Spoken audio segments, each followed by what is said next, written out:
Right, let's take a look. So we're just going to look at some hands on a topic me and Connor found a little while ago. That was a leak of his, which was the button open versus 3-bet. So we opened the button, we faced the 3-bets, and we were overfolding quite a lot. Do you want me to go through the HRC sim again for you, Connor? Or are you happy to just crack on with the hands? Yeah, let's have a look at the HRC sim so I can promote HRC as well. Let's take a look. I think it's, if you haven't seen this kind of thing, it can be a little bit eye-opening as well. So what we're going to do is we're going to look at Connor's database super quick. We'll go for this year.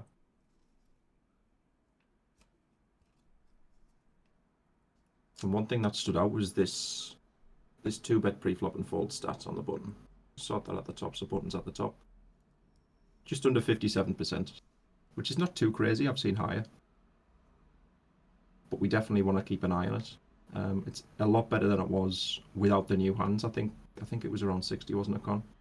Oh, you've added the new hands to the old hands? Yeah, so the new hands are in. So if we actually go to... Tell you what we'll do. We'll do before May. We'll see what it looks like. It was 30th of April when we had our last session. So yeah, before May. Yeah, perfect. So before May, around 58%, which is just, like I said, it's not crazy. It's just a little bit too high. Since that session, let's see where we're looking. Since dates, 1st of May. I'm nervous. 56. So we're getting there. Right. We're getting there. It could come down a touch still. I'm sure we'll find one or two. But so what should it be? I think anything more than 55% is a little bit of a problem. But okay. I'm not sure. You know, I couldn't say whether it should be 54.1, should it be 54.2. I'm not sure. I just know that 60 is way too fucking high and 40 is too low. Okay. So around 50. Yeah, 50, 55. Alright, so 57 isn't. It was 58. We've brought it down by 1% in probably a month worth of... Oh no, should we the whole entire scoop as well, yeah. But there's a lot of guys who have a button fold first 3-bet, which is like 60%. Yeah. What are we looking for? And I just want to show Connor, most of all, but some of you guys as well, what it looks like when someone's folding 60% on the button. So all we've done is we've just run a chip EV sim, 50 big blinds equal. The button's going to open around 50%. And then we're going to fold. We basically node lock the button to fold 60% of his range against the 3-bet. And this is the big blind response in theory. So if you're playing against someone who's folding 60% of their buttons against 3-bets, and they open their button and folds to you in the big blinds, this is the response. You just 3-bet any 2 cards. And that's only 60%. Like I said, I've seen higher than 60. I've seen 60. I've seen 55. 3 deuce off. We 3-bet. Aces we 3-bet. Ace 7 off. Jack 5 suited. You just 3-bet. And the range, if we look at the range that we've node locked for the button, it's not that tight. I don't think this is a crazy response in terms of a button open, big blind 3-bets 4x, like we've seen with your hands, Connor, before. This is pretty much what we were defending, right? Yeah, and it's what crazy. What should it be? If you just a visual, have a look. Yeah, we can take a look. What we're going to see is just a little bit more of these suited kings come in. King 4, King 5, King 6 suited. We're going to see some more of these offsuit broadways come in. Ace 9 off can sneak in depending on the size, on the stack size. One thing we see in practice as well is that you're going to face a lot of small 3-bets. You're going to be facing a lot of players who are recreational players who do make it 3x, they do make it 3.5x. So we're obviously going to defend wider. You're also going to play against players who don't 3-bet enough, so you want to play a little bit tighter there. But from what I've seen with the population data, these kind of small blind button, big blind button battles, there's just a lot of 3-betting going on, even with population. So you just got to be super careful this number doesn't get towards 60% or higher. Sorry. But this is our response.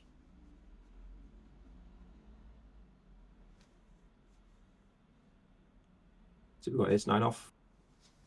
Offsuit broadways. Most of the suited kings. Suited 7s are kind of indifferent, but that's the floor of the range. Suited 8s are obviously impure.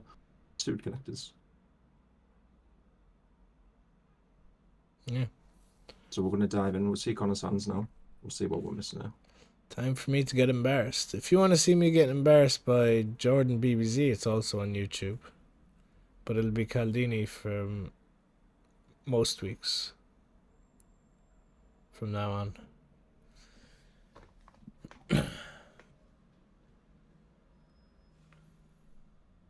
Really what we do as well, we put a big blind filter on so that we're not looking at any final tables or anything. It's a good call. Element blinds and antes. Say 1k. Oops. 1k big blind or anti? Below 1k big blinds. Some of these are going to be fine. So just because we filtered for these doesn't mean they're all going to be mistakes. But it's quite early game, so. Yeah. What do you think about this one? Trying to remember the fucking sim you just showed me. I think it's in. Is it called? This is a good fold. So the sim we looked at was 50 effective. So one thing that's going to happen is as we get shallower, because we're opening a tighter range, it's going to be a little bit easier to find folds with these kind of marginal combos that sneak in at 50. Okay. I think this was mixing at 50. But if we look at 35 bigs, It's folding. That's 50, right? we're opening 54% at 50 in GTOwizard. 50% fold. So that's in and around what we expect to see, right? Maybe 50, 55 in chip EV. But if we go to 35 and we look at the opening range, we're opening a little bit tighter.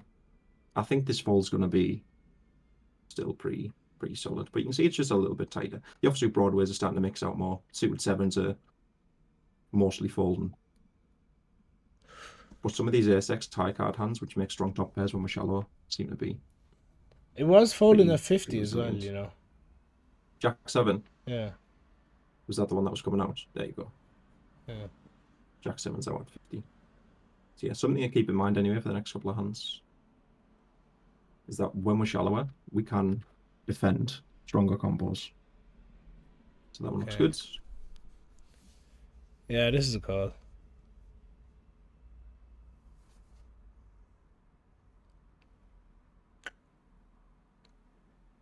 It looks pretty close. I think it's fine. I think because he's made it 5x, this might sneak out. Alright, I just memorized the fucking range. Still got it wrong. Yeah. I still got it wrong. So yeah, you start taking out hands as the 3-bet size gets bigger. But ace 8 was mixing, so that'll come completely out, and maybe this will mix or not. I would expect this to mostly come out. One thing we need to keep in mind as well is when we get deeper, these suited connected hands are usually going to go up in value slightly. As we saw with the offsuit ace-x, even ace-5 off, when we get to like 30, 35 bigs, we're starting to defend. But I just wouldn't put as much value in those combos when we're super deep like this. 9-7 suited though, 100%. But yeah. So what we want to be paying attention to is the stack size, the 3-bet size, and that's going to get us most of the way there. If we have a decent foundation of roughly what the defending range looks like, offsuit broadways, suited 7s, most of the suited kings, and we can adjust from there. But if we don't have that foundation of like 50 bigs, just as an example, it's super hard to adjust. Okay. But yeah, this fold looks fine to me. We'll go to 100. It's a big 3-bet, so this is going to be pretty accurate. You see ace-9 comes out. Yeah. No calling at all, so there's like a mix of 4-bet if you feel like it. Yeah, a little bit of click, but mostly just out. Because I'm not. Go back, go back, go back. Yeah, See, the Jack 7 starting to come in a bit more than it would at 50. yeah, that might be the value of the suited and connected combos. You see 10-7s in pure. Even though the 3-bet size is bigger, these suited combos are very resilient. 50 to 100. But this extra 5% fold is partly coming from just these offsuit broadways. These are just going to dip in value. But those heuristics are going to help you more than just trying to remember the sim. What do you think about this one, Connor? Deep 50, 60 bigs. It's mix. Seem to remember it's not fully in there. It's not pure call. Yeah, sounds good to me. We'll double check, but So I definitely randomized this. yeah, good stuff. This might be one of the spots where you just want to, if you've got 300 hands on this guy and his 3-bet's 4%, fold. Yeah. If it's 20%, probably want to continue. Like I said, even though mostly what you're going to see on low and mid stakes is people just playing too tight, under 3-bet and under bluffing, these late position battles from my population data suggest these small blind bets button opens are still played very aggressively. So I wouldn't be looking to overfold a bunch against 3-bets there, even against an unknown player. Okay. But the HUD stats are going to be valuable for that. But if we look at 60, button open, small blind 3-bets, yeah, worth around 0. Good stuff. We're not too concerned about these hands. I'm just trying to make sure we're not folding pure calls. We're not folding King 7 suited. We're not folding Queen Jack off. We're not folding Ace 10 off. That was a missed one. The previous one. This one, Yeah. I think. Oh no, we're sorry, fine. we're shallow. Yeah. Yeah, that one looks okay to me. It's a little bit closer. It's a big 3-bet too. What do you think about this one?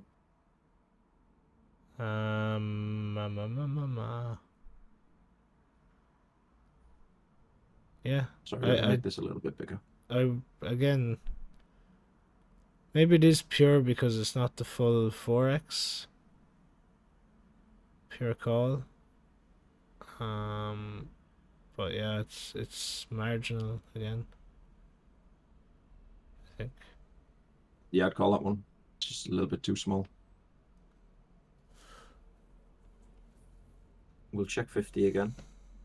I think the 3-bet size at 50, it's bigger than 4x. And it's in.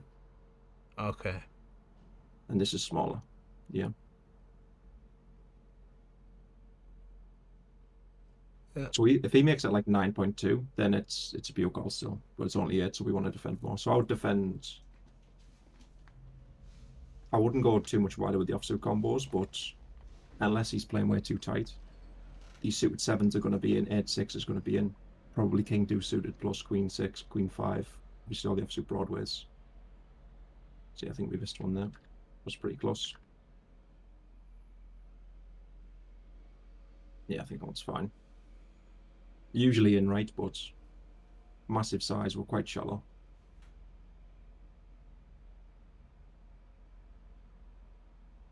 This is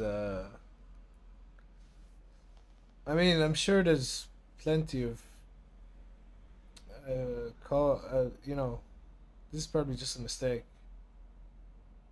I'm sure I've called this most times. Yep, I missed one there. It's gonna this one's gonna be worth quite a lot. So this is the only one I've seen where it's like, yeah, we need to tighten up.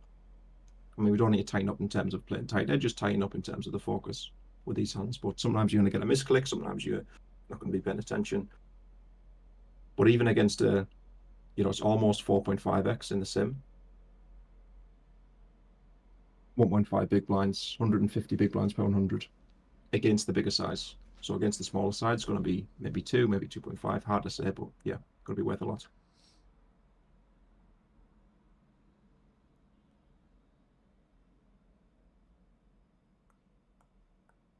Yeah, this one seems close. It's a small 3-bet, so it might sneak in, but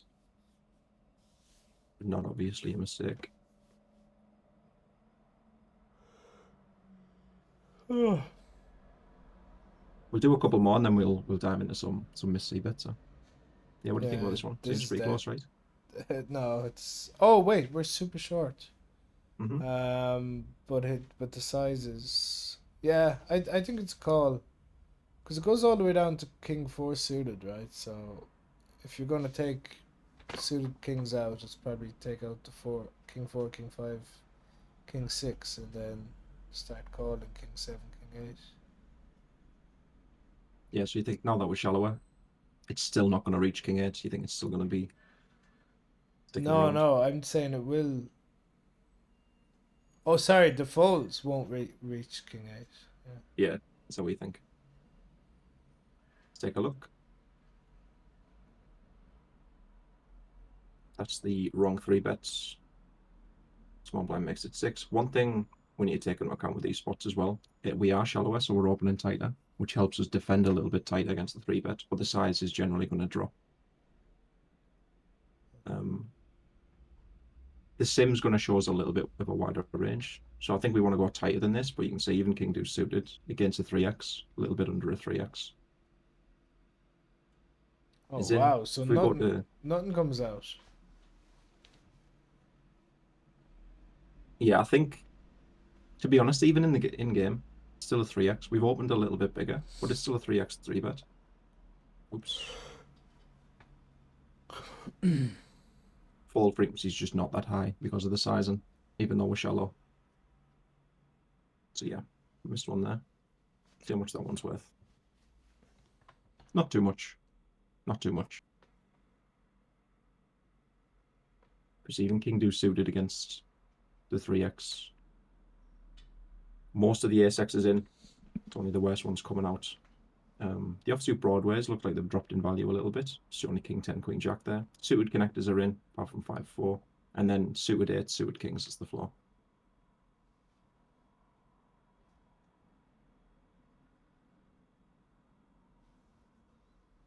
Fine. Bit close.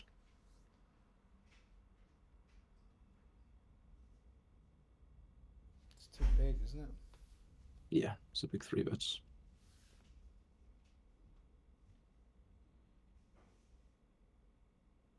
It's hard to fold a suited ace, though. I think, to be honest, what we've done there is we might have just missed a jam first in. We're getting a little bit on the deeper side. But if we take 20 big blinds, for example, this is just going to be a jam free. But at 23, is it going to be consistent? Hard to say. Let's take a look. So we look at the button at 20. We'll take limps out to simplify the strategy. Mostly just in. If we go 25, they might start to raise. Yeah, so these are going to open. But we just don't have a big 3-bet there, fortunately. So we can't get an answer. I think it's hard to fold though. I think it's hard to fold a HRC? suited ace on the button now. HRC? Do you want me to? I won't run it now, but I can review it. Like I can tag it for later if you like. Yeah. Tag it for next time. Send me the Unless hand. you I'll wanna- run it while You want to run it? Yeah. Yeah.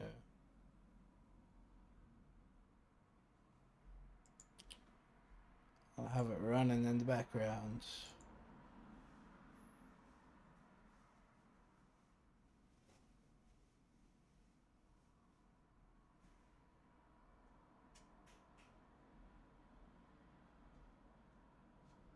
Free mode.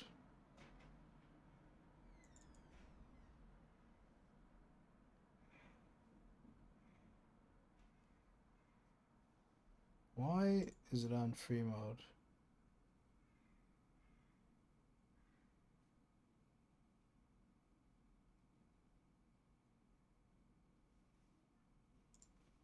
Sorry, Connor. Give me 2 seconds.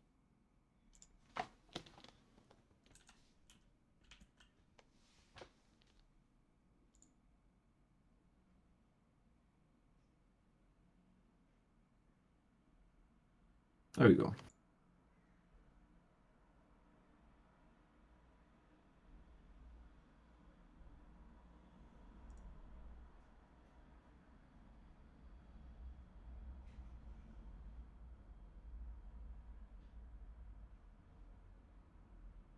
Big 3-bets. Yeah, we'll jump into some c-bets.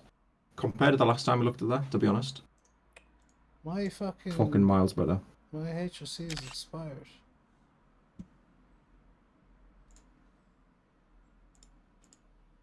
So I can't run it.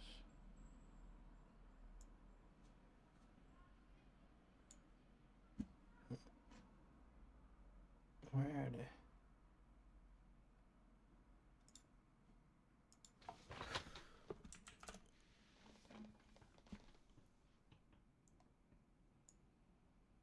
So how do you yeah. feel in game, Connor, with those 3-bets? How do I feel about them? Yeah, just over the last month or two, have you been? Has it felt a little bit easier? Has it felt? Are they all the hands I missed? Yep, most of them are squeezes. Yeah, I'm pretty happy with that. I mean, the Jack 9 suited was clear. Like, you know, I've obviously been 3-bet with. I've obviously opened Jack 9 suited on the button and been 3-bet more than that one time, and I've called every other time. So that mistake. Yeah, this Queen 10 one as well, I think. Yeah, the smaller size. Because of the size. Yeah, got to be super. But if It's I hard when miss, you're like, multi-tabling and you're streaming, I know, but you got to be dialed in with the size on your face.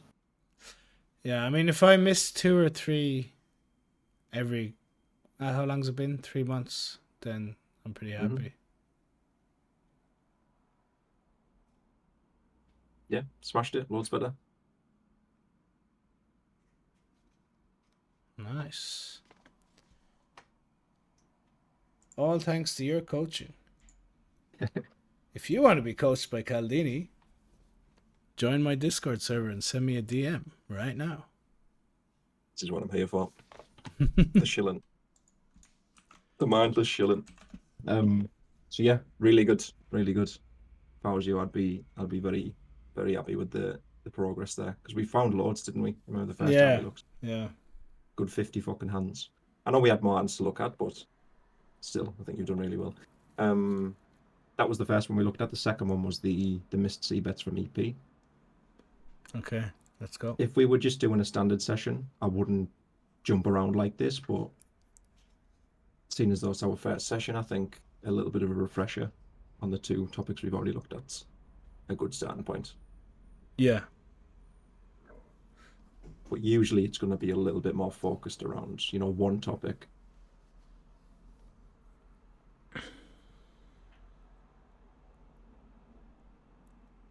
So for anyone who didn't catch the filter, we've raised from EP.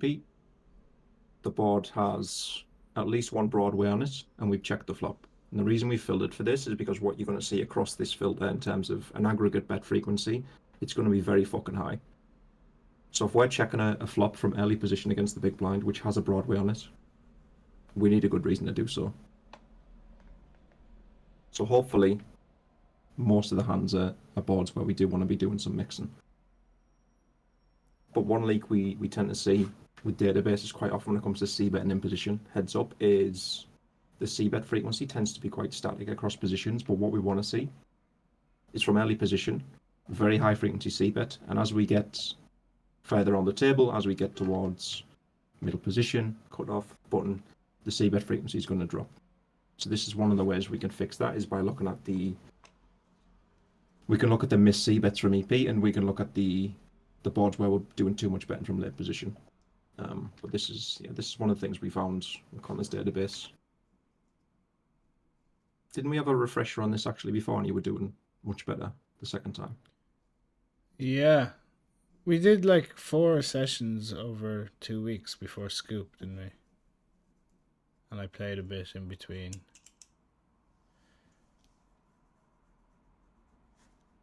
Yeah. Yeah, what do you think about this one? I mean, it is a better board for. Seems like it's a better board for the big blind. In general. But. I don't know, man. It's a tough one.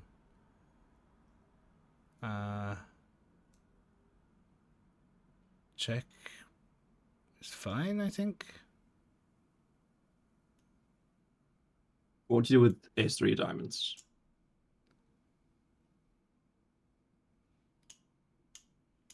I think check. I don't know. I want to have some bit of better interaction with the board. Maybe just c-bet is better. So Right, so you're looking for like king jack, queen jack, because I think ace jack. I thought this is going to be like a big bet board.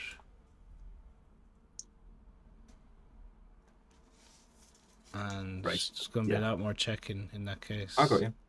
I got you. I think when we're super deep, that makes sense. So one type of board you'll see checks come in. Are the boards where straights are available, and straights are available on this board. When we're super deep, in my experience, it gets a little bit more tricky to bet range when straights are available. When we're shallow, because our ability to stack off, it's much easier to stack off essentially with top pair at 20 big blinds. We're just not that concerned with straights because the value threshold for 3 streets of value to get the money in is just a lot lower when we're shallower. So that's the first thing. The second thing is when we want to structure how we might want to implement a check and range, where do you think the checks are going to come from? Like if we do want to split our strategy on this board and we want to have a chunk of the range going to check, like how do we want to check? Which types of hands we want to check? And what part of the range? I would have thought these kind of ace highs would check, and then some hands that have good equity but not good enough to stack off on the flop, like maybe some king queen of spades type stuff, and I mean ace eight is okay to stack off on the flop, but maybe some like king nine. Yeah. King nine is a good shout if we do want to have some checks. 9x, someone mentioned 7x, so ace 7 might be a good way to do it. Generally speaking, just to simplify it, it's going to be the middle of the range. So the bulk of the check, when we do want to have a mixed strategy, is going to be middling hands, right? Not going to be the nuts and the worst hands in the range. The strongest hands in the range usually want to start building the pot unless there's some blocking effects going on with calls or whatever. Like if you have a super dry board and you have some checks, like pocket tens on 10-7-3 rainbow, maybe tens wants to go into the checking range. But for the most part, the betting range is going to be built of the strongest hands in the range and the weakest hands in the range. Because the weakest hands in the range, partly, they just don't check for as much EV as a hand like King Queen or Ace King. And one thing which is quite tricky with these positions is it's really easy to overlook the fact that almost our entire range smashes these boards. Pretty much everything has some kind of interaction. King Jack has straight draws, King Queen, Ace Jack. It's only really Ace King, Ace Queen that doesn't interact with this board. So when you think about And the he bottom of is the a lot. range wanting a bet, it's hands like this. We don't really have worse than this. Okay. So I'm just not going to be checking these types of hands on these boards really ever. We have spades to kind of protect the backdoor flush draw equity, so it might make sense that we want to check ace 3 of spades specifically. But if you ask me what I'm doing with ace 3 of diamonds on this board, I'm going to bet every time. Because we just don't have worse in the range. There's nothing worse. It's not going to check for much EV. The hands which can check for EV is hands like King 9, right? Hands which can get to showdown and win the pot, or a pretty robust against turn aggression. Ace King, Ace Queen has 2 overcards to protect, but these types of hands just usually want to go in the betting range. And that's pretty consistent across all positions where you see the perimeter of the range. So if we look at, if we go to 20 bigs and look at an under the gun open, this kind of outline of the range, which we call the perimeter of the range, so suited 8s, suited 9s, weak suited Ace X, Ace 10 off, King Jack off, Queen Jack off. Whenever there's no interaction with those combos, you just want to do a lot of betting. Because again, the bulk of the checking range on the flop is going to come from the middle of the range. Because those hands generate the most EV as a check. Whereas the strongest hands generate more as a bet to build a pot, and the weakest hands they just don't check for much EV. So it's very easy for betting a hand like this to be really good and to just outperform the other options. Yeah, makes sense. This could be a huge increase in my win rate if I can get this plugged. Because yeah, you're like when you check back hands like this, your performance versus probe then on the turn is just really bad. Yep. And you I'm not win. saying on this specific board with this position that this hand is pure bet on the flop. That's not really the point. I'm not too concerned with this board specifically. More the heuristics that are going to be replicable across, 100 different flops. Yeah. And with this bottom, there's a question in chat. With this bottom of range betting, when we get called, do we just give up on turns, or like just say we have So, ace three of yeah. diamonds and it comes, you know, six or not six, just a deuce or whatever. It's a complete blank. Yep. I would still do a lot of betting. So the approach on the flop, there's a lot of similarities on the turn. It even gets a little bit easier on the turn to implement because the flop can be complicated. Usually the turn when it comes to barreling, especially when we're shallow, pretty straightforward. You check the middle, you bet the top for value, and then you offset the value bets with bluffs. Which hands benefit the most from bluffing on the turn? It's usually going to be the trash. Because especially when you're shallow, the risk of being two bet on the turn, so let's say we bet half pot on the turn, it's going to be a big problem if we bet a kind of middling equity draw on the turn and face a jam, because then you're in no man's land. So usually what you want to do, again, this is mostly when you're shallow, below 50 bigs, is you want to barrel quite polarized. So you want to barrel the broadways, which have pairs. So let's say we take this board, for example, you might barrel your 10x. I would rather check King Jack on the turn with a double gut shot to protect the equity and barrel ace three of diamonds if it was a deuce. Because ace three of diamonds can just bet fold super easily. It doesn't have any equity to protect the bottom of the range, like we said, it's the perimeter of the range. That's how I'm going to barrel on the turn. That's what you're going to see be most consistent. What about the third barrel then? Third barrel, it gets a little bit more complicated, but usually you want to think about making folds available. So you usually wouldn't want to bluff hearts, for example, on this board. Yeah, if you need blank rivers to fire the third barrel, right? Yeah. So it gets a little bit more complicated. If you're not sure how the blocking effects is going to impact the bluffing range, just to keep it basic, I would really focus on, first of all, the bet size you're using. So if you're jamming the river for half pot, you're going to bluff a lot less than if you're jamming the river for 3x pot because of the price your opponent gets, right? Mm. So make sure you're thinking about the bet size you're using because that's going to dictate your value to bluff ratio. And if you're not sure, just use hands from the bottom of the range until you feel like you've got enough. Which again, it's going to be, we don't really have any 8 high hands on this board because we've opened from early position, which is why it gets a little bit tricky because you've got to bluff with hands which feel like they have showdown value. Like you said earlier, Connor, I've got ace high. But ace high with an under the gun range on this board is the bottom of your range. It's the worst hand in the range, pretty much. So if we're not converting those hands into bluffs, we're just not investing enough with the bluffs. So I just pull from the bottom.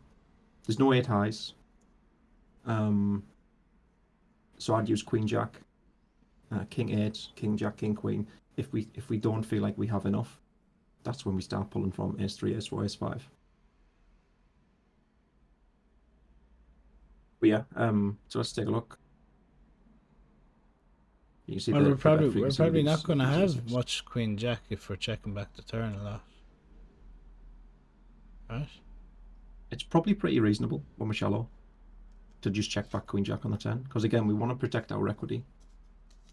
I would consider Queen Jack having 2 overcards to the 10 and an open ender to be a middling hand. Yeah. Yeah, so those middling hands are always going to be pretty reasonable as checks. So I'm not that's saying what it I'm is going to saying. check, but it's When we bet the turn with ace 3 and we get to the river, we don't really have worse hands. yeah, it's a really good point. So that's when we'd wanna bet our ace 3. 100%. Yeah. But if we use ace 4 as an example, which combo of ace 4 is checking? It's hearts. And ace 4 hearts is pretty middling combo.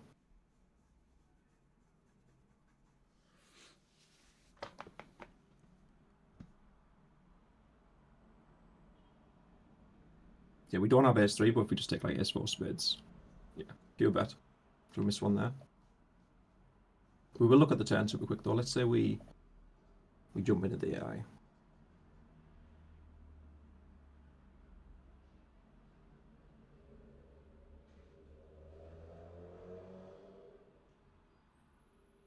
Say we do bets, big blind calls, deuce of diamonds.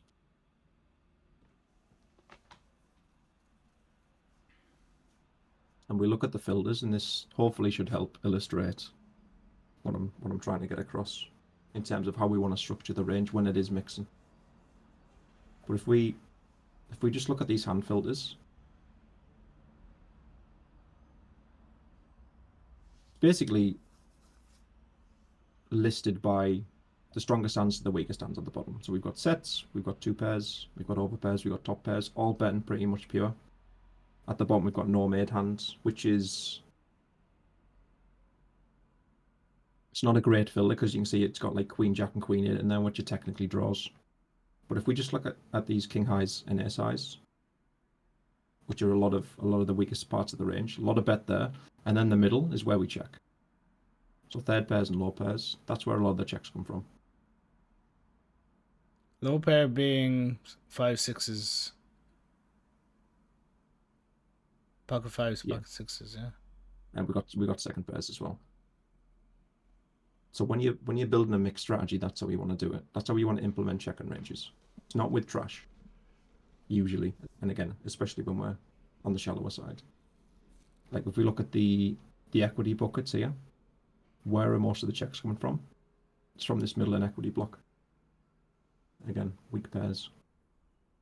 This is how you want to check. You don't want to check the trash. You don't want to check this. Because the EV of check is just going to be so low for these combos because they're worthless. Which is kind of counterintuitive, but it makes sense when you start looking at it through the lens of, rather than just thinking about what you want to do with your hand, think about how much EV each strategic node generates. Because that's what you're trying to figure out really is, do I want to bet? Do I want to check? Do I want to bet small? Do I want to bet big? Which one's going to generate the most EV? And if check fucking sucks, like it does with ace 4 spades, it's really easy for, bet 67% to be a good answer. Now it's pretty close, to be honest, but the heuristics are pretty consistent. That's what we want to be implementing, right?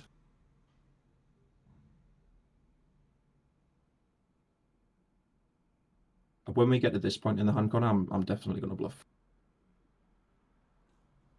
Same idea on the turn, even if we do check. We saw there was some checks on the flop, right? So we do want to have some value bets on the turn. We have some queen jack, we have some ace queen, some king queen, some queen 9 suited. How do we want to offset those with bluffs? We're going to use the hands at the bottom of the range, right? And at this point, do we have a worse hand than this?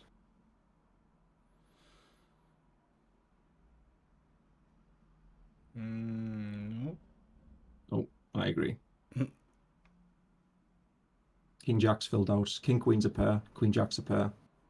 I guess we can have king 8 suited, but even if we start betting king 8 suited on the turn, and that was our only bluff, and we're going to bluff more than just king 8 suited, right? There's a question now there. On the river. Yeah, go ahead. I'm going to try and answer it myself, and then you can correct me. If we bet so many combos on the flop and turn, aren't we vulnerable to bluff too much? And my answer would be, we're not bluffing too much because we have got a lot of value, and then we're checking the middle. Like the Say bluffs. that again, Connor, sorry. So the question in the chat is, if we bet so many combos on the flop, then the turn, aren't we vulnerable to bluff too much? And the answer would be, we're not actually bluffing. Our bluffs are only like hands like this, because our under the gun range is quite tight, and everything else is either middle, which we do check, or value. Yeah, it's tough to bluff too much on a board like this because we have so many value bets. And again, because we're shallow, we can stack off pretty wide, so any 10's pretty much good to go. On the river, it is a concern. It is a little bit of a concern on the turn. On the river, it's a concern for sure. Because that's where our value bluff ratio is going to be very dependent on the bet size we use. So it is possible to bluff too much, like if we use this spot as an example. Let's put another blank out there. Let's put a deuce of clubs out there. When you look at the bet size on the river, for us, it's only half pot. It's only half pot. And because we're betting so small, we're not going to be bluffing that much because the value to bluff ratio is going to be dictated by the bet size, right? Ace 4 hearts is pure check on the flop, so we don't get to the river with Ace 4. But yeah, if we look at the river betting range, we are checking some Ace 4 spades, some Ace 5, some Ace 6, some King Jack, King Queen, because the only purpose those bluffs have is to offset the value range. We're not bluffing to get him to fold something. We're not bluffing to get him to fold a pair or to do this or to do that. All we're doing is we're looking at our value combos. We're looking at the bet size, and then we're just offsetting those value combos. I do always mention when I'm bluffing rivers, the kind of hands that I'm targeting to fold. And I know you do a lot of one-on-one with Jordan, and that's not the way he looks at the game, but yeah, I think exploitably there's a lot to be said for reading your opponent's hands at these stakes anyway. Obviously when you I get agree. to higher stakes it's going to be more GTO, but yeah, having a good foundation for the GTO is important before you start exploiting. So I just wanted to mention that. Yeah, I don't think it's what you said's not crazy, Connor. That you're thinking about which parts of the range you're looking to get folds from. It's pretty reasonable. It makes sense. All I would say is that I think it's very hard to avoid making mistakes with that if that's your core approach. Because there's going to be spots where you think your opponent's range is made up of hand type A, so you use a certain bet size, but the bet size you've chosen is very inconsistent with the value bet you have in that spot. Now, I'm not saying people are going to exploit that necessarily, but what's going to dictate the bet size you use for your bluffs is going to be the value bets. So in terms of bet sizing, it can be tricky to be consistent with that approach. I also think it's tricky to make sure you're not over or under investing with the range. Because that approach is kind of irrelevant in terms of how much we're bluffing, right? It's just, I have a hand which loses to hand type A, so I'm going to bluff to get that to fold, and I'm going to use this sizing because I think it'll fold to this sizing. Yeah. No, yeah. I wouldn't do. I'd also always. Yeah, it's. I know it's important to think about what you would do with your value while you're bluffing. Yeah, probably the simplest way to figure out how to bluff in terms of bet size is think about what value bets you've got in that spot. What size do you want to bet with your value bets? Very good. Yeah, so my approach at the minute for the most part is thinking about the value bets, thinking about how to offset those, and thinking about the bet size to make sure we're not investing too much or investing too little. That's essentially how I'm approaching these kind of spots, rather than trying to fold out X, Y, or Z. Because at the end of the day, even if you nail your opponent's hand class and you think, right, my opponent's range is pretty much second and third pairs here. Right, I'm sure you've experienced this, Connor, where you're like, this guy has second and third pair all the time here. I'm just going to bet 2x pot and he's going to fold all the time. And then he just fucking snaps you off and you're thinking, what the fuck is going on? Yeah, yeah.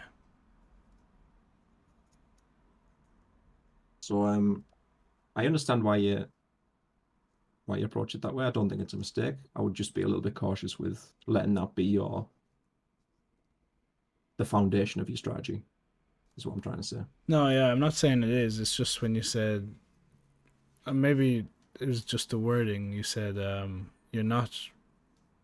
You said you're not bluffing to get them to fold a pair or whatever. You're bluffing just to offset. Yep. So I didn't see bet here. No. What is the Yeah. size on monotone boards? I always thought it was very small, and then I've seen some stuff recently where it's actually you're supposed to be a bit bigger, like 40% ish. Yeah, depends on the spot. I've seen some 40%. I've seen 40% be used when there's a mixing strategy, partly, so it's a little bit more of a polarized betting strategy. But generally speaking, when you're thinking about bet size on 1-0, because the nut ratio is quite high for the big blind, especially when we're this deep, I'm going to lean towards smaller bets, so B25 for the most part. This one's an interesting board. We're quite deep. Because we're quite deep and it's 1-0, I think checking is reasonable. But the 3 on the deuce on the board really don't interact with the big blind at all. So we're deep, it's 1-0. That helps check. Our hand's pretty efficient as a check, right? So I don't think you've chosen a poor hand for it, even if we do want to check. But because it's Broadway, it's disconnected. It's 2 super low cards. Usually low cards help the big blind, right? But the 3 and the deuce, really, he just has no interaction. So for that reason, I think I'm leaning towards bet, but I think checking's pretty reasonable. If you're not sure, I would bet a lot. Just because of what the aggregate c-bet strategy looks like. Yeah, a lot of fucking betting. Just a lot of betting. But yeah, this one doesn't look crazy. We'll see. Yeah, still a lot of bets. Let's check the AI. Still bet sizes. So yeah, we missed one there. I would just bet range B25, I think, in that spot.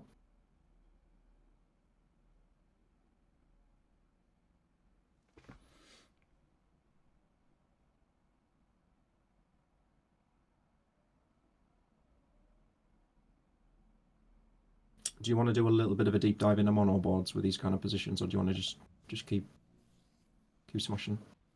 You can do a little bit, I guess. Just to kind of clean up like this idea I've just mentioned. You know, we might want to check on mono boards. How do we actually want to do it? So we'll go to mono boards. Sort by check. Which boards do we want to check? A lot of boards which might be counterintuitive. So we've got like ace queen deuce is checking a bunch. Ace 9 deuce, ace king deuce. Why do you think we want to check these kind of boards? At certain stacked like 50 or 60 big blinds. Yeah, like 60, 80, 100. Oh, yeah. Why are we checking like ace? Why are we Because checking boards that are good for us? Because like our good for us? our ace x can't really take check raise barrel off. Our top pair type hands aren't as strong on monotone. Because he's gonna have because the big blind defends all suited hands, and our top pairs can't really take a check raise and then barrel off. It's better just to have a check range. And the ace, oh yeah, because we have less flushes. Because our opening range has a lot of ace and king x suited. So when we open, yeah.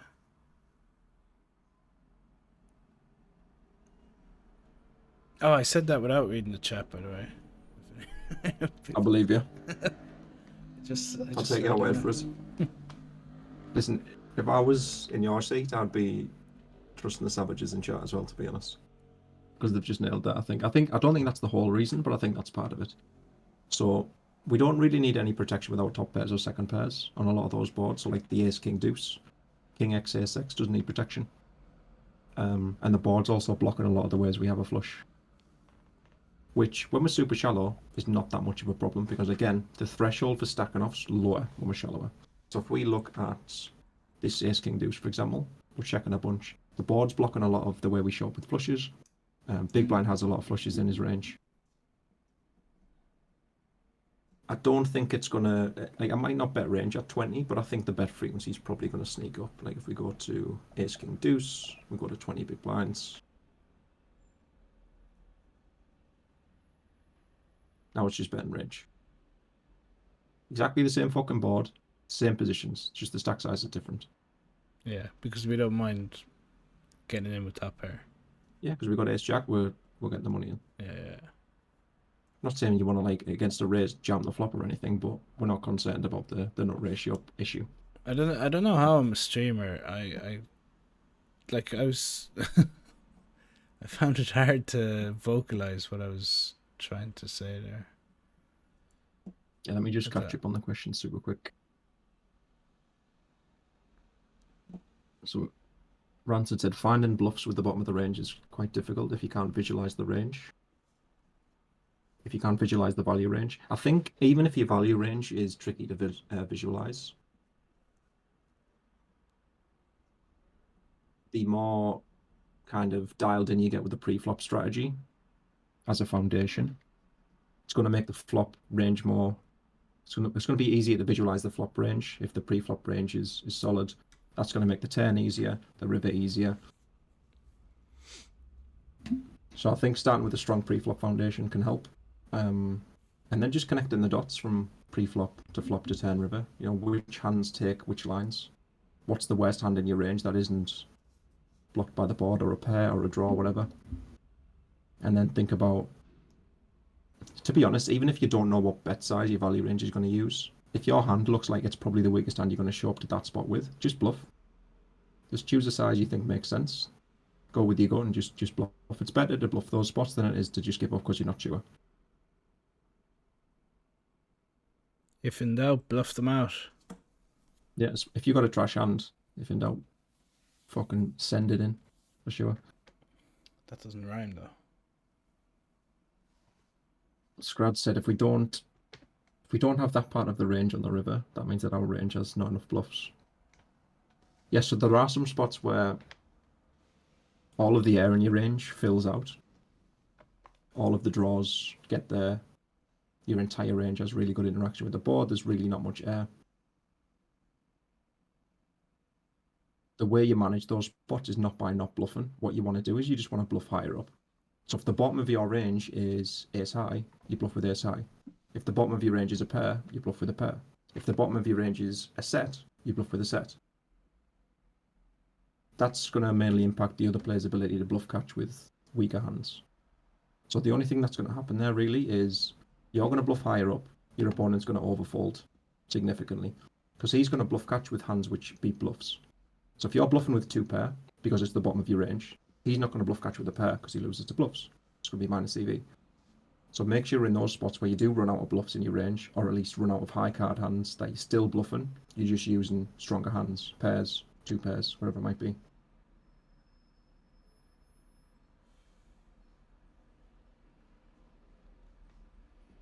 Mm-hmm. But yeah, I think the boys nailed that one. We'll skip the small blind spots, I think. Small blind spots. I mean, I usually just bet one big blind here, 20%. Pure. Yeah. I think one's really good on these paired boards. Pretty consistent in theory that you want to use small sizes because the nut ratio is quite high. I think we're going to want to have checks because the big blind does have good interaction with 7x. But we have a diamond. We don't have worse ace-x than this, really. This is pretty much the perimeter of the range again, so I'm going to do a lot of betting with this, personally. 10's close. Ball's probably fine. Doesn't look too bad, that one. I'm just looking for ones where it's like, obviously, we've missed a c-bet. What do you think about this one? Yeah, I mean, I should bet this 25%. Yes. 30 bigs. I would bet. I would c-bet, sir. Oops.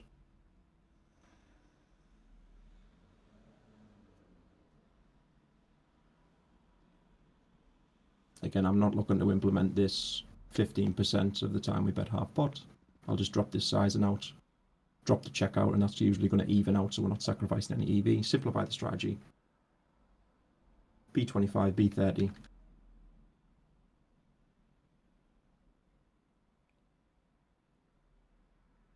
I would definitely bet the river though. Yeah? Yeah, I think so. His line's just super weak. He checks the flop, which he should, so he's still got his entire range on the flop. Most people will. Super small on the turn. You know, how much Jack 10 with a heart in this small sizing? Yeah. Probably not that much. Feels kind of showdown heavy. Feels like King 5 suited. He checks the river again. He can reopen the action with the 8 of hearts. He can bet small. He can bet the 10 of hearts. He can bet the Jack of hearts. I'm not saying he's not going to check a stronger hand when he checks. I just think we're ahead too often not to reopen with the 6 of hearts there. So I would bet like 60%, 50% pot. Save some money. But yeah, he should bet the river. I had a read on him.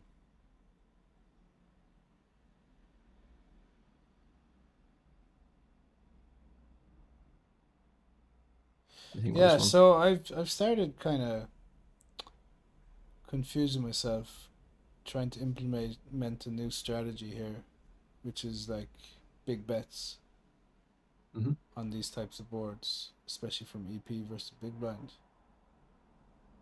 So I know that you're supposed to bet big on this flop, and I know when you have big bets that you're supposed to check a lot more. So I feel like this hand would be quite an efficient check. Yeah, I mean, everything you've said makes sense. If we do want to use a bunch of really big bets on this board and have a little bit more of a polarized c-betting strategy, maybe with like King 9, Pocket 9s, Ace Queen, Ace Jack, probably makes sense that there's going to be a little bit of checks. This seems quite efficient as a check. Using some King Queen, we don't get much protection. This is kind of a middle in hand. Maybe some Pocket Queens is going to be in there, King Jack, King Queen. That all makes sense. I think in practice, this board might allow, because it's so good for our range, whoops, this might allow big bets and a range bet anyway. So I don't think I'm going to check much. My approach at the minute is not to use those huge bets. So rather than implement a strategy where, you know, maybe we have some small bets, maybe we have some pot size bets or some slight over bets, and then some checks, I would rather c-bet range with one size and capture effectively the entire EV of that strategy than mix. Because I think my ability to play the 10 and river, especially with some of the questions we had earlier, Connor, where it's not always obvious what the range looks like. For the sake of not sacrificing any EV, like if we look at the AI, I can illustrate this. I think whenever you can get away with just c-betting range to one size, you probably should.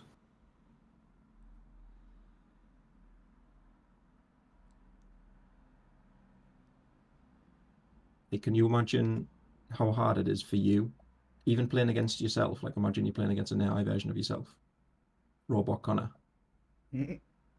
How much more EV do you think you're going to generate if you just, let's say you just bet range on the flop 60%? It's a good board for us, right? So I think B60 is pretty good. Yeah. You're going to capture the EV of that flop strategy instantly, just clicking one button. Now imagine the robot version of you was using 3 different strategic options: check, bet small, bet big.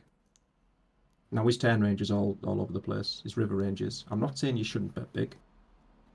You know, the solver knows more than me, and it might have that strategy. But my approach at the minute, in terms of being able to generate EV in a practical way is just going to be use one size, if I can.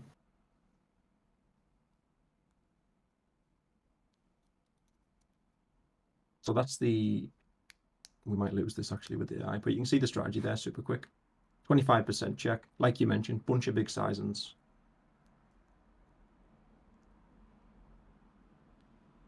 See if we can pull up. So this is the AI strats at equilibrium, right? If you implement this strategy and you do it well, you're going to smash.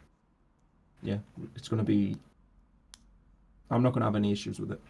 I just think I can generate more EV implementing something like this. Let me just give you an example. Actually, before we move on, we'll just look at your combo. Really good check. See queens, jacks there, don't need any protection. Aces, some weak ace-x. So in terms of your approach at the minute, it's really good. I'm not criticizing that at all, but I would rather just do something like this. Yeah, because Like, I guess whatever it size. gets more like you said, it gets more complicated on further streets. I would rather just B40, B60. B60 looks a little bit big, so B40 is probably a good answer here. I'd rather just B40 with range. If we look at the EV for the strategy for us in position, it's around 4.67. I'll make a note of that. So 4.67. We can even make it smaller. We can make it like 30% to get it to range.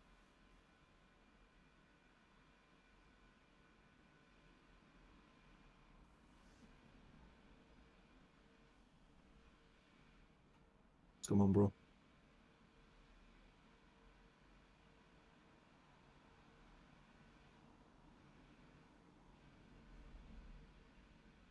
.64. So that's the EV of the in-position strategy, right?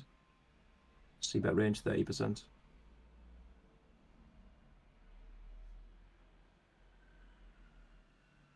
I'm going to generate the initial one again super quick.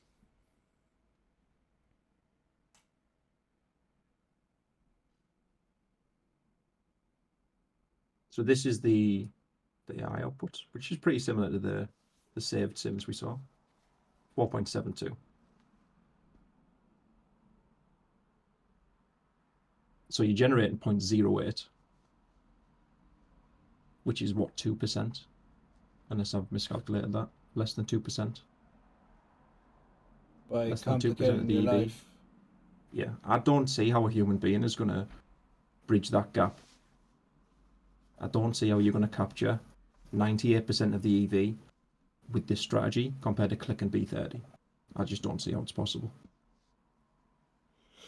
Yeah, and That's I the guess at a process. $50 ABI, simplifying is probably just better anyway.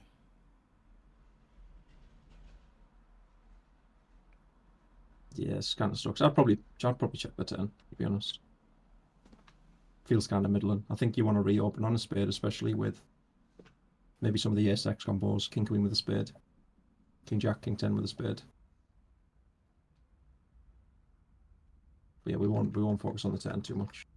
Small blinds.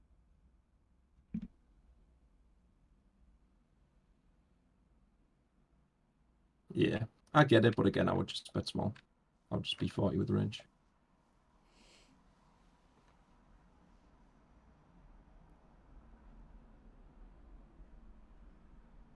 What do you think about this one? Let's go back to that aces. Mm-hmm. Let's go back to that aces. This one? So on the turn he calls a bet, so he obviously had something. So I think we could have missed a lot of value here by not betting the flop. Like he could have like king jack here and just quite easy check call the turn for small size, where he would have called flop and turn if I had bet the flop. So, you know, just for the benefit of the video. Yeah. I think it's... Yeah, sometimes you're going to miss value. Sometimes you're going to gain value where he like improves some random pocket sixes that would have folded the flop if you bet 40. Yeah. So it's going to be independent. I'm just going to try and, you know, play my range in a way that is consistent, makes sense. I can understand why you checked, and I like the bet size given the line that you chose. But yeah, I would have bet the flop. What do you think about this one? Yeah, we're pretty fucking low down here. We should bet. Yeah, I would bet. Smashes our range. Very little air in the range. It's basically suited aces and weak pocket pairs. Let's take a look.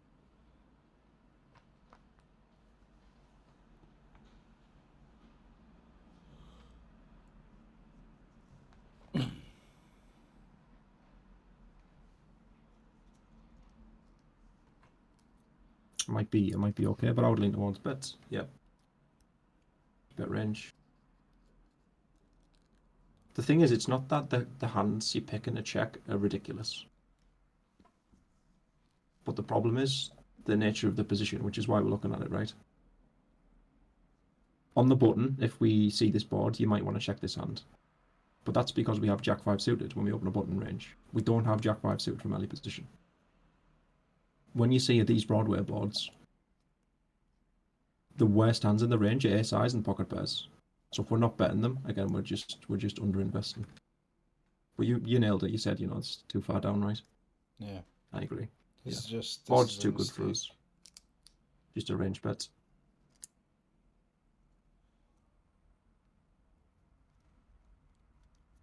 And I would bluff the river for the same reasons we spoke about with the ace 3. Yeah. Ace jack gets there, ace queen gets there. If we're bluffing with like ace 3 suited on the flop, or ace 4 suited, or ace 5 suited, it doesn't get worse than this. Yeah, I find myself, if I've got 10 tables and I'm like in a more important tournament or important spot or 2 or 3 more important spots that I find myself just paying zero attention to a certain table, and this is probably an example of where if Yeah. if I had 4 tables left, I would have done the right thing here. But I mean, that's not an excuse. I'm just That makes sense. Happens to all of us. maybe advice to anyone watching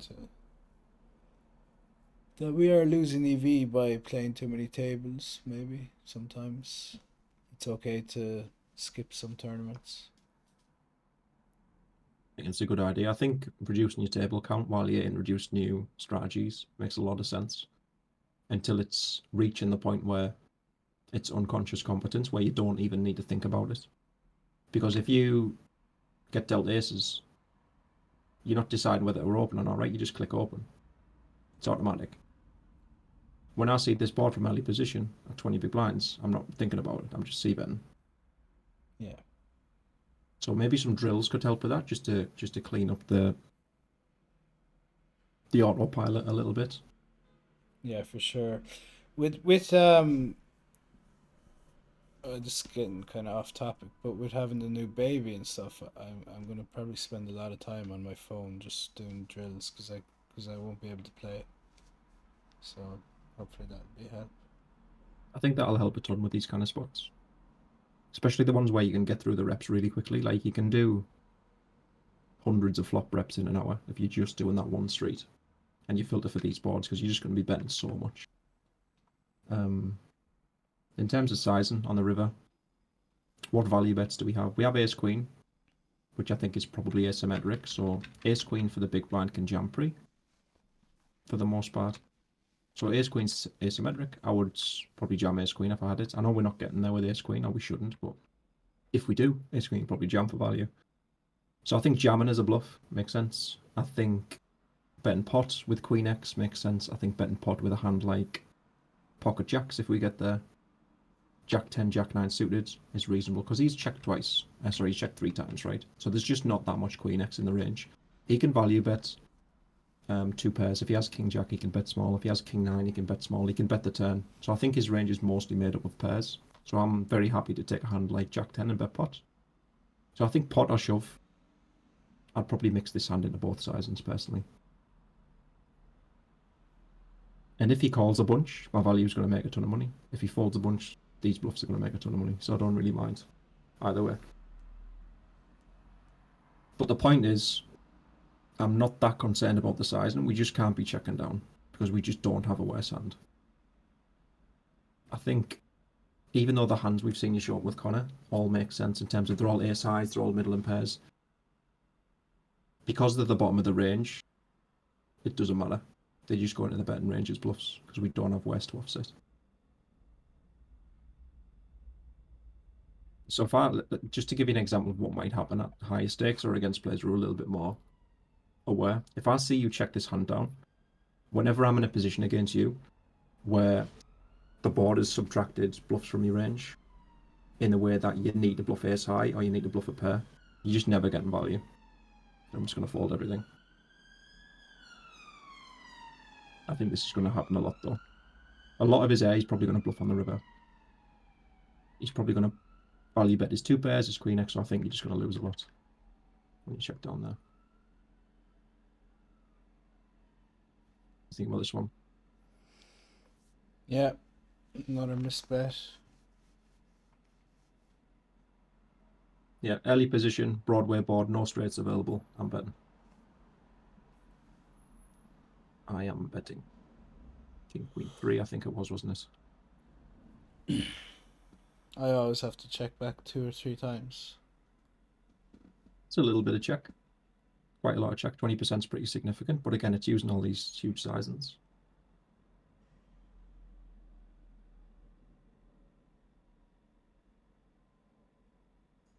How long have you been playing?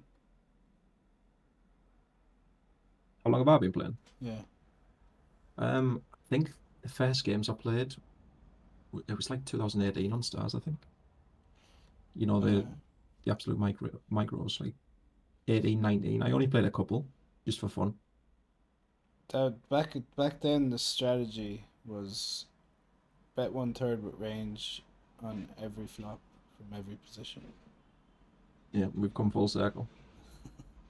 Except now we have good reasons for it. Yeah, I would just like B60 this board with range. Again, I'm trying to find that one sizing. I'm not doing it on every board. Some boards you really do want to mix the strategy because it is going to sacrifice a lot of EV if you don't. But yeah, B50, B60 with range. Keep it simple. Then I've checked out. I've just completely taken no heed of this hand again. Lazy. Similar thing, right? Yeah. The board subtracted a lot of the air from the range. We can't bluff with ace jack. We can't bluff with jack 10. We can't bluff with ace 10. We can't bluff with ace 9. We're probably going to have bet ace 3, ace 5, ace 6, ace 7 at some point before this. This is going to be pretty far down. We block flushes. We have some jack X. Yeah, I'd bet pot, maybe overbet. Overbet's probably very hard because we just don't have that many flushes. So I think pot.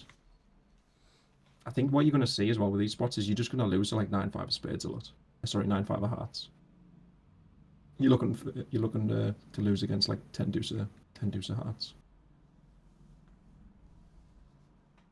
But we win that one easy.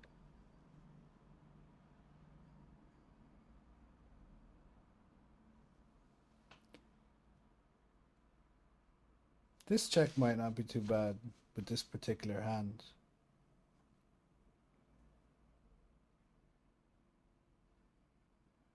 Yeah, I would bet. Again, I would B40, B60. Just with Betting range. range. Broadway board, no straights, early position, big blinds, high frequency bets. Just going to smash it. His turn bet's bizarre. Not sure about that one. And I'll bet very big. Jam's probably okay, but I think at least 14. Fuck. It just called. He's been a weirdo, so. Maybe we save some money against Jack 10, but No, I doubt it. I don't remember this hand, but I doubt it. I think this is just a very easy raise. yeah, he doesn't have much ace king. He doesn't have much kings, not much queens, not much aces. So what do we lose to? Pocket fours. Jack 10 and 4s. For me, it's just not enough, so I would jam. Yeah. But maybe we saved a little bit of money. I think that's going to happen to us. We fucking saved ourselves a full double up, is what we saved ourselves. What about this one? Yeah, another missed one for sure. Mm-hmm. Size down because of stack depth. Maybe 30%. It is low jack, but I don't think it's going to make a difference. Double Broadway board. Again, if it sounds like I'm repeating myself, it's because I am. Yeah. Because it's super consistent. It needs to. A lot of learning the game is just getting the reps in, right? This is interesting. So there is a little bit of check on this board. You won't be surprised I'm probably just going to converge the sizings to like B30 with range. But even when we do want to check, it's not with this hand much. Yeah.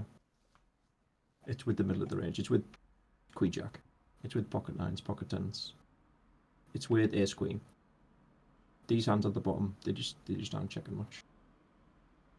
Oops.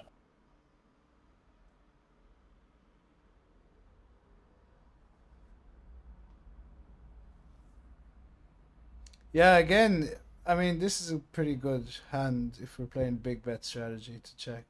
Although his stack size, we don't really have a big bet. Yeah, I'll B40. I'll bet this. And again, I'm not mixing. I'm not mixing the flop with these hands. I'm just betting range.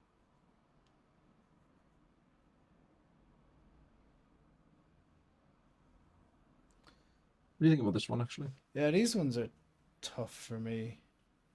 I'll be 2 seconds, Connor. Yeah, go ahead. BRB. I'm sorry that this question may be a bit off topic, but you seem to be good at PT4. Can you show me how to filter database for every check raise flop situation for all population, not just hero? I mean, I'll ask him when he comes back.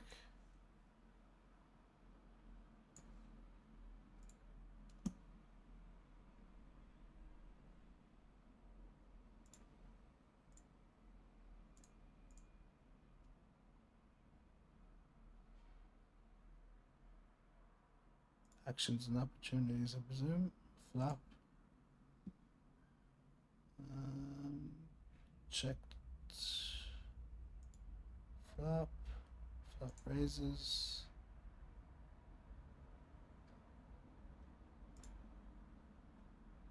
Any flop raise?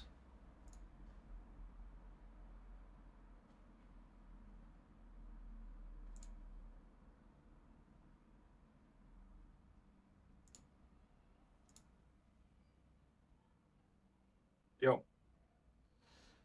Yo.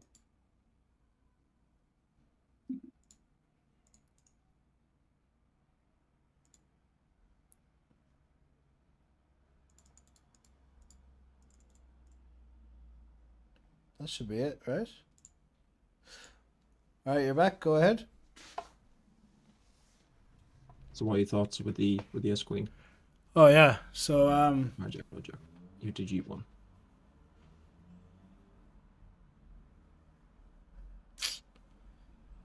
So if you go back to what you were saying earlier about middle, good hands, middle hands, and shit hands, this is probably a shit hand, between a shit hand and a middle hand, right? There's lots of straights that the big blind can have. Lots of two pairs. But the hand probably is bad enough to just bet fold. Big blind's gonna have a lot of air that he just folds anyway, so. And the problem is if when we check this and comes like a 4 or whatever, a good player will just blast. Yes, it doesn't feel too resilient across turns and, turns against action. One thing I didn't really touch on earlier, Connor, is the process. So I'm just going to take a super quick step back. I'm always going to start with the range. So I'm assuming you think there's going to be like a significant check frequency on this board, which I'd probably agree with, by the way, if that's the case. Say again? I'm assuming if you're thinking about checking ace queen, I'm assuming it's because you think we have checks. Yeah. So we always want to start with the range. Do we want to have checks? Because you don't want to spend like a minute figuring out whether you want to check your hand or not if you just bet in range. So you start with the range. I think having some checks is probably reasonable. There are straights available.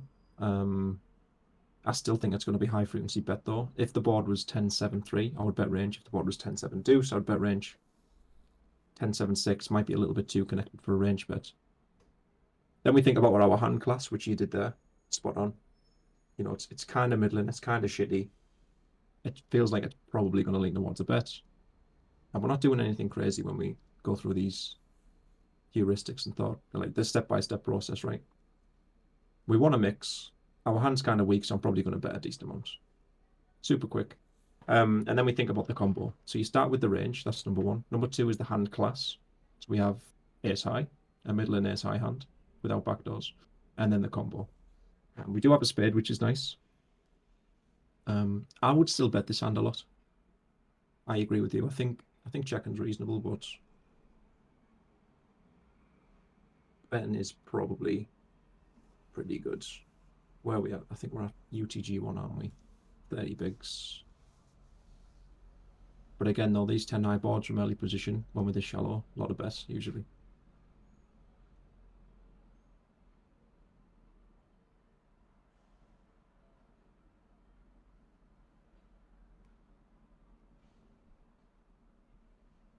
What size are we using? Yeah, so we're using bet 50 a lot there.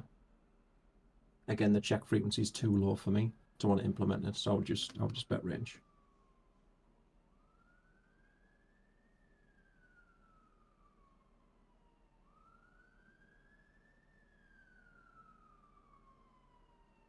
See if we can get away with bet 40.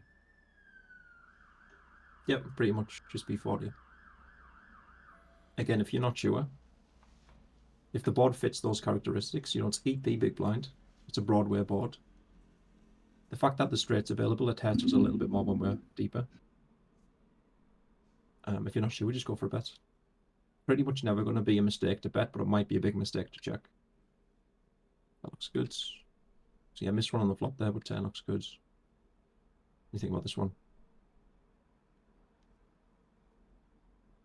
Yeah, I should bet 25% pot. Pure. Yeah, I agree. I'll be a bet. It's going to be a range bet. No shot, bro. Yeah. No shot. Completely fucking zoned out of this hand again. It's just an in-game mistake. Bet 1, range. This one's interesting. I would lean towards bet 1 as well. Big blind has a lot of 10x. I'm quite deep, so we might see a little bit of check coming in. I don't think it's crazy.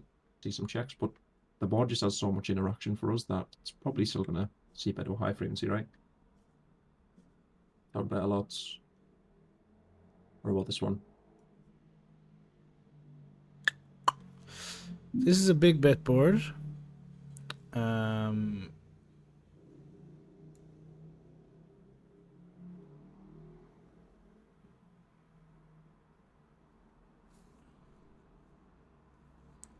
It is low jack, so it's a little bit later position. But yeah, what do you think? I think we should bet big, which means we have some checks again. As in, like, it's not range. It's not range bet. I think we have checks. Probably should bet this one and check like 8s and 9s and some 7x. So probably lean towards bet with this. Let's take a look. My main concern here is that it's just going to bet range again.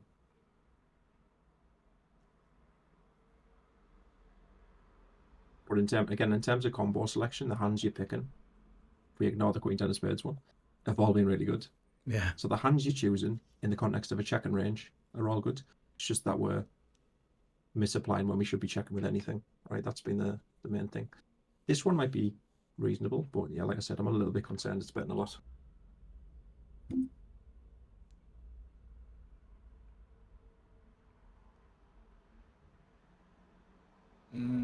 8% check. Fives comes in. And then on the Yeah. AI. Let's check this out. Let's ask it what it thinks about 2/3.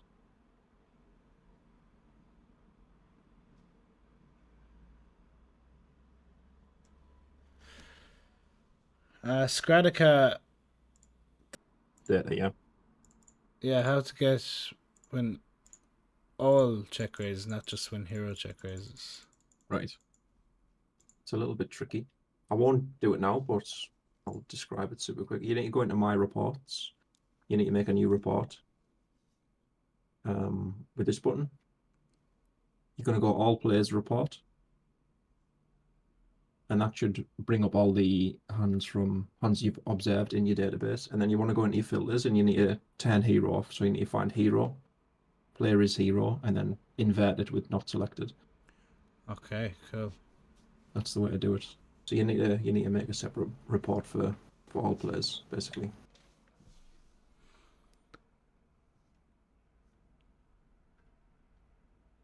So yeah, missed one there for me. Okay, guys, that's it for today's coaching session. Hope you enjoyed it. I have added Adam's Discord link to the description, along with 10% off GTOwizard and HRC. You can try these products for free also. Until next time, good luck on the tables.